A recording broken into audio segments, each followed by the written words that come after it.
अंतस्योग में आप सभी का स्वागत है। आज की वीडियो में हम डिटेल से जानेंगे कि बढ़ती उम्र में वज्रासन का अभ्यास किस प्रकार किया जाए। दरअसल खराब खान पान और फिजिकल एक्टिविटीज़ के अभाव में आज हम सभी पाचन की समस्या से जूझ रहे हैं।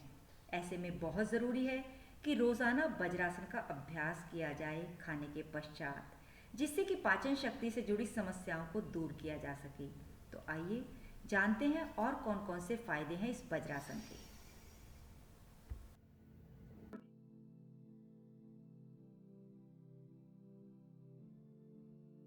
नमस्कार, अंतस योग में आप सभी का स्वागत है। मैं मिसेस जैन, योग विशेषज्ञ। आज की वीडियो में हम आपके साथ योग का एक बहुत महत्वपूर्ण आसन शेयर करने जा रहे हैं, जिसे इंग्लिश में कहा जाता है डायमंड पोज और हिंदी में कहा जाता है वज्रासन।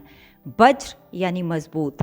पूरे शरीर को मजबूती देने के लिए प्रतिदिन अभ्यास करें वज्रासन, जिसका अभ्यास खाने के तुरंत बाद भी किया जा सकता है। इसके निरंतर अभ्यास से हमारी घुटने और जंघाएं मजबूत होती हैं, पेट के आसपास जमी चर्बी कम होती है। तीसरा, कमर के निचले हिस्से से लेकर पैर तक के समस्त स्नायुओं की एक्सरसाइज हो जाती है। तो आइए जानते हैं कैसे किया जाता है ये आसन। वज्रासन करने के लिए दोनों पैरों को सामने फैला लें। ध्यान रहे इस दौरान आपकी पीठ और सिर बिल्कुल सीधी रहें। थोड़ी देर आंखें बंद कर लें, सामान्य रूप से सांस लेते रहें। इस अवस्था में कम से कम 5 मिनट बैठने की कोशिश करें, पैरों की स्टिफनेस को दूर करने के लिए, पैरों की ताकत के लिए। फिर धीरे धीरे पंजे को आगे पीछे चलाएं, क्योंकि वज्रासन में बैठने से पहले आपके एंकल्स जॉइंट्स और आगे पंजा बिल्कुल फ्लेक्सिबल होना चाहिए। 5 से 10 बार पंजे को चलाने के पश्चात पैर को घुटने से मोड़कर पीछे ले जाएं। धीरे से दोनों हाथों का सहारा लेकर हिप्स को एड़ियों पर टिकाएं। रिलैक्स, दोनों हाथों को ज्ञान मुद्रा में सामान्य रूप से श्वास पर श्वास लेते रहें। देखिए, वैसे तो ये आसन सभी के लिए सुरक्षित है, लेकिन अगर आपके घुटनों में कोई समस्या है या हाल ही में घुटने की सर्जरी हुई है तो इस आसन को करने से बचें। अगर आप पहली बार वज्रासन करने जा रहे हैं तो शुरू में पैरों में दर्द हो सकता है, लेकिन जब आपकी बॉडी अभ्यस्त हो जाए तब दोनों हाथ पीछे ज़मीन पर टिकाकर गर्दन को ढीला छोड़ दें। सर्वाइकल फ्रोजन शोल्डर की समस्या को दूर करने के लिए बहुत ही लाभकारी आसन।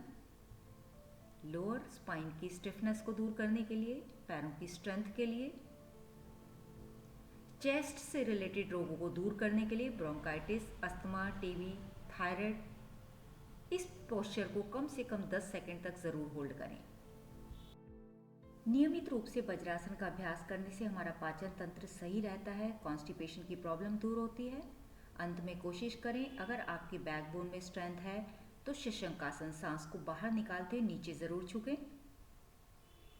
लोअर बैली फैट को कम करने के लिए, साथ ही साथ पीरियड्स की प्रॉब्लम को दूर करने के लिए कुछ देर झुके रहें। धीरे से वापस आते हुए दोनों हाथों को नीचे ले आएं। फिर से हथेलियों को जमीन पर लगाते हुए नाभि ध्यान, सांस को बाहर निकालते हुए पेट को कॉन्ट्रैक्ट कीजिए और जितना आराम से झुक सकते हैं होल्ड कीजिए। धीरे से माथे को जमीन पर लगाइए।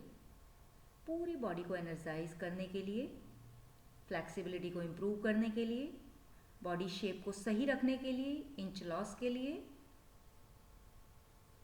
ये पोस्चर साथ साथ लगाते जाएं। इस पूरे सेट को कम से कम 3 से 4 बार जरूर लगाएं।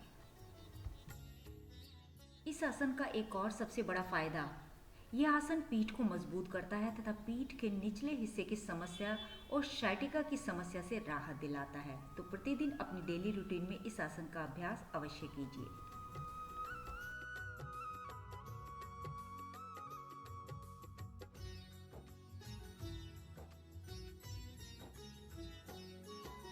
सेहत के सुखों का दीपक चारों दिशा जले, शक्ति स्वास्थ्य के सुख की पवनी चारों ओर चले। सेहत के सुखों का दीपक चारों दिशा जले,